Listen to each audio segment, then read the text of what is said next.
Itu membagian orang yang pidato anak sehat dari kain maafain maka dari PBNU maka kuda ke asat ada jalur tapi tidak boleh merugi kain usia toh. Jadi kalau ada orang berpidato memberikan nasihat dari mana saja, walaupun dari PBNU, walaupun saya sendiri Kiai As'ad sendiri berpidato, tapi pidato saya merugikan NU, jangan diikuti. Cak toro enak. Ngapa sih? Montre selamat sampean. Cak toro. Ingat, jangan diikuti. Mengerti ya? Kalau Anda ingin selamat, jangan diikuti.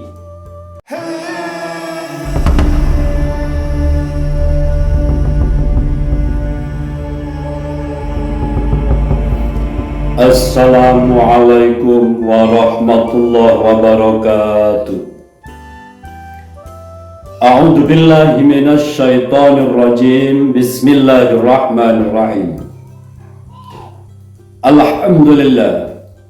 Wassalatu wassalamu ala nabiyyina Muhammadin wa ala alihi wa ashabihi ajma'in.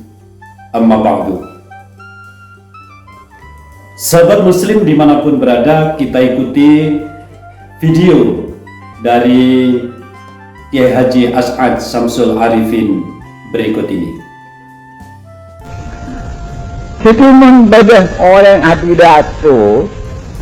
Jadi kalau ada orang berpidato Anak sehat dari kain maafain maka dari PBNU memberikan nasihat dari mana saja, walaupun dari PBNU, maka kuda ke asat ada jalur tapi tidak boleh merugi kain usia toh. walaupun saya sendiri Kiai As'ad sendiri berpidato, tapi pidato saya merugikan NU, jangan diikuti. Cak toro enak. Ngapa sih?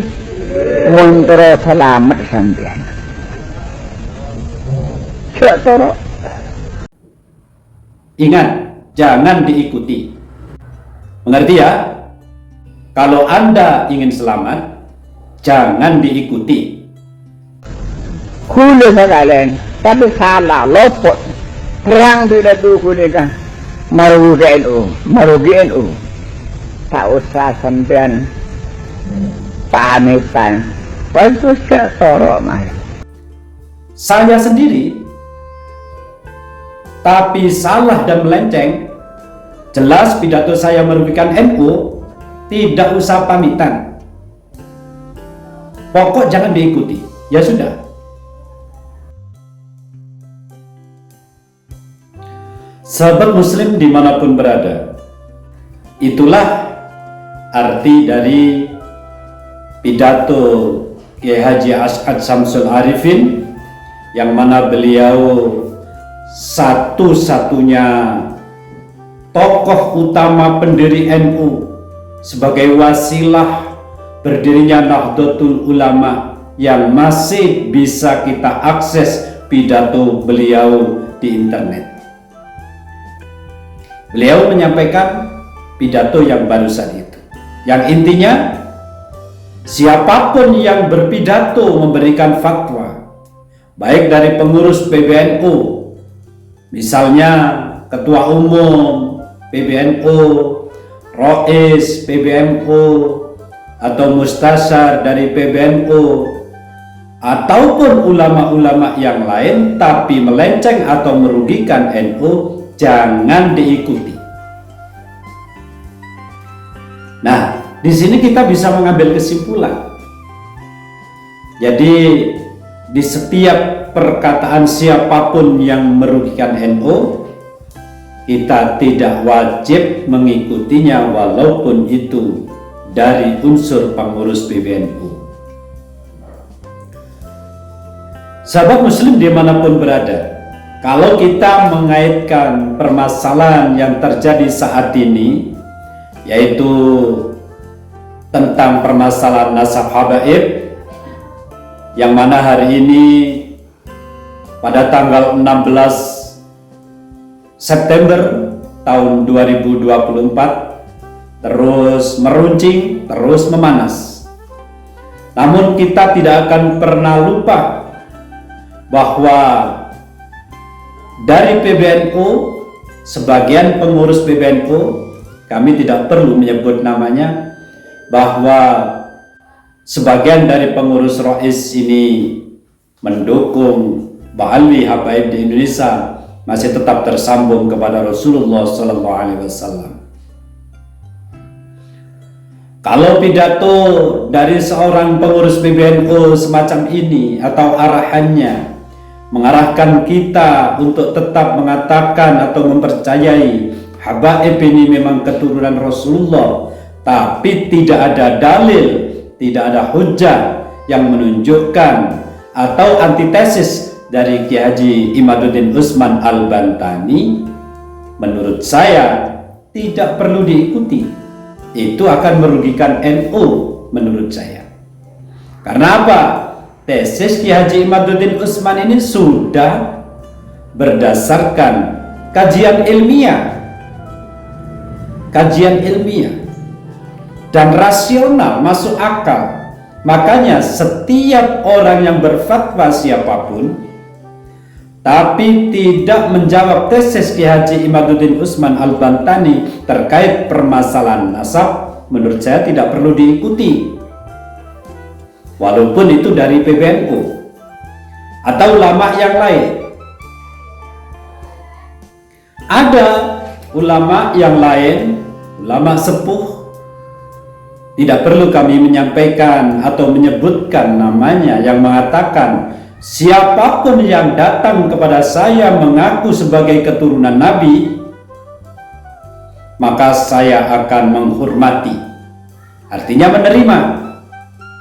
Masalah dia berbohong, itu urusan Allah. Itu pendapat beliau, tidak masalah. Beliau punya prinsip atau pendapat demikian.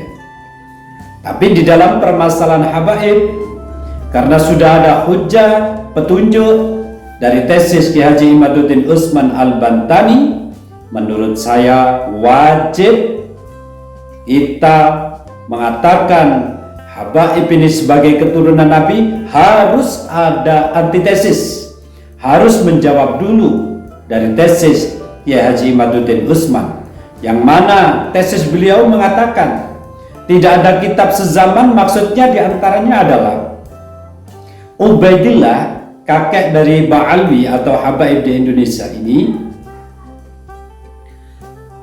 tidak disebut di kitab sezaman dengan saudara-saudaranya sama sekali.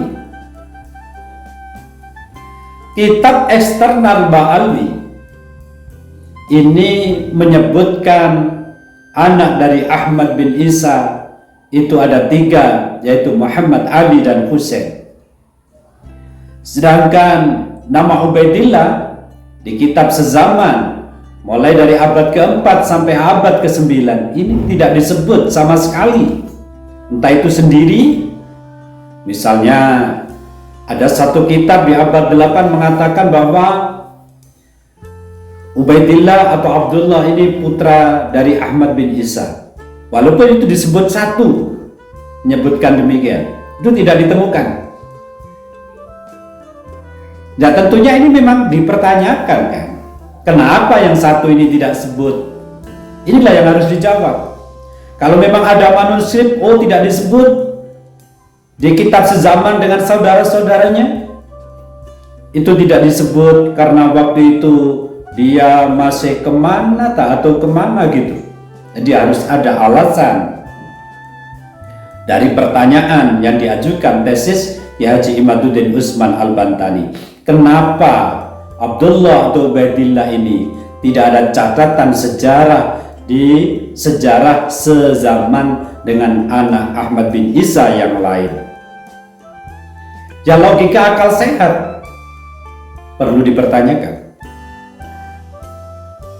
Sehingga tesis Ki Haji Imaduddin Utsman ini didukung oleh kajian filologi. Kajian filologi memang manuskrip itu tidak ada. Mohon maaf ya, kecuali manuskrip yang belum jelas, manuskrip palsu itu yang masih ada. Kalau memang manuskrip jelas, seperti yang disampaikan Gus Rumel, jangan disampaikan di media dulu, sampaikan dulu kepada pembuat tesis yaitu Kiai Haji Imaduddin Utsman. Ini ada manuskrip dari Faqih Al-Muqaddam umpamanya, dan diteliti dulu keabsahannya, semacam itu. Sama dengan Ubaidillah. Kalau memang ada manuskrip secara filologi, ya diajukan sebagai bentuk untuk sedikit menjawab dari tesis Ki Haji Imaduddin Utsman Al-Bantani. Demikian pula dukungan dari kajian ilmiah tes DNA. Secara tes DNA, bahwa habaib di Indonesia ini haplogramnya adalah G, berarti Yahudi Askenazi, sedangkan keturunan Rasulullah itu adalah J1, bangsa Arab. Tentunya inilah yang dikatakan mustahil. Sudah berbeda bangsa, mustahil menjadi keturunan Rasulullah SAW. Ini juga perlu dijawab.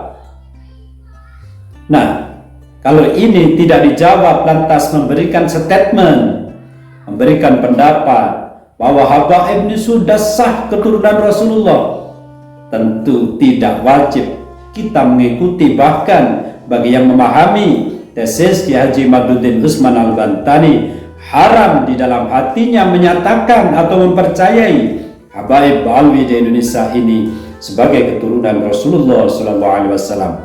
Haram hukumnya. Karena apa? Menasabkan orang Yahudi kepada Rasulullah SAW. Di sini adalah untuk mencari kebenaran, untuk mencari kebenaran, bukan untuk berdebat yang tidak ada artinya, menang tetapi hanya menang dalam bentuk penguasaan percakapan, tidak, tapi berdasarkan data yang ilmiah, semacam itu. Sahabat muslim dimanapun berada, dari seluruh kejadian ini tetap kesimpulannya, setelah tesis Ki Haji Imaduddin Utsman Al-Bantani 2 tahun lebih meluncur di Indonesia menjadi bola panas yang belum terjawab oleh para pembela Ba'alwi di Indonesia ini. Yang ada hanya ribut. Sebenarnya sih tidak perlu ribut. Bagi yang punya argumen, punya hujah dalil, punya catatan manuskrip umpamanya, bahwa menunjukkan Ubaidillah itu hidup di abad sesuai dengan kerabatnya yang dituduh atau saudara-saudaranya, yaitu Muhammad, Ali, dan Husain, tunjukkan kepada Ki Haji Imaduddin Utsman Al-Bantani. Begitu clear, baru dipublikasikan. Jangan sebelum clear dengan Kiai Imad dipublikasikan. Kan ini debatnya nyantai, mencari argumen yang benar, semacam itu. Dan yang perlu diingat, mempublikasikan sebuah argumen pendapat terkait nasab ini sebenarnya harus hati-hati. Jangan sampai manuskrip ataupun argumen yang dibaca, kitab yang dibaca, ini terjadi kitab yang palsu. Jangan sampai itu terjadi. Kalau itu terjadi, sungguh ini adalah orang yang tidak punya muka. Kenapa tidak diteliti lebih dulu setelah Anda mempublikasikan hal yang sepenting ini? Maka dari itu baik, dengan niat baik, datangi Kiai Haji Imaduddin Utsman Al-Bantani CS, lalu mengatakan atau menyampaikan tentang argumen Anda sudah sama-sama clear atau belum. baru disampaikan ke publik dengan berbagai hasil dari pendapat. Jangan disampaikan dulu, setelah itu diketahui yang disangka ini kitab abad keempat, ternyata abad kedua. Itu sudah terjadi. Sangat memalukan sekali, yang tidak terbatas. Sangat. Jangan terjadi itu. Menunjukkan bahwa Anda memang tidak mampu menjawab tesis Ki Haji Imaduddin Usman Al-Bantani dengan benar. Sahabat muslim dimanapun berada,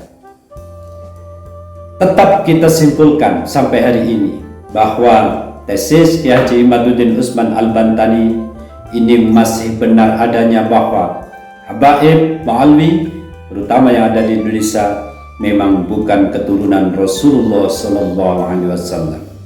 Wallahul muwaffiq ila aqwamit thoriq. Wassalamualaikum warahmatullahi wabarakatuh. Sahabat muslim dimanapun berada, kita ikuti pidato dari Kiai Haji As'ad Syamsul Arifin, yang mana pidato beliau berpuluhan tahun yang lalu ini menjadi kenyataan pada hari ini. Saya akan menerjemahkan pidato beliau barusan karena dalam bentuk bahasa Madura, maka saya akan menerjemah dalam bahasa Indonesia yang insya Allah akurasinya mencapai di atas 90%. Bahwasanya beliau menyampaikan